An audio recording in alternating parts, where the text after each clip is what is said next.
Welcome to the Internet. First off, what is the Internet?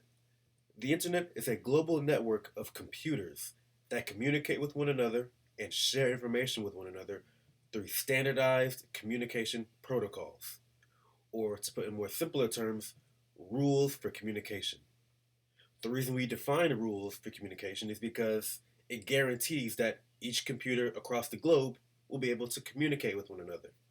If each computer defined its own set of rules for communication, then we wouldn't be able to guarantee that a computer in Houston would be able to communicate with a computer in Australia. The internet has significantly impacted our world in a number of ways. One of those ways being communication. Tools like email, social media, and video calls have greatly enhanced our ability to communicate with people all over the world. Another way it's impacted us is collaboration.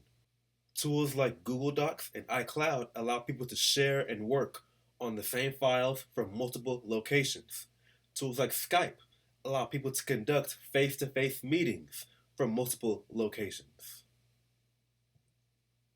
Commerce. Not only has the internet enabled people to purchase products from home, it's also enabled many more people to start their own business. People who otherwise would not have had the money to open up their own store or shop. Crowdfunding. Before the internet, if you wanted to raise awareness and raise money for a cause, your only option were the people in your community. Thanks to the internet, however, websites like GoFundMe, Kickstarter, Indiegogo, and Patreon enable you to raise awareness across the globe and receive financial help from people across the globe. Navigation. Before the internet, it was common whenever traveling long distance to stop at a local corner store or a local restaurant to ask for directions. Nowadays, thanks to GPS systems and apps like Google Maps, we hardly ever have to do that. We hardly ever have any trouble finding locations that we need to get to. Perhaps the most significant impact the internet has had on our society is access to information. Before the internet, if you wanted to learn more about a subject, you'd have to go to the library, find a book that covers that topic, and flip through that book to find the chapters that cover the topic you want to know more about. Either that, or you'd have to pay for a class that teaches that topic. Nowadays, thanks to sites like Google, Wikipedia, and YouTube, anything we want to know about, we can find out about it in seconds. Because of this, online learning has become more and more common.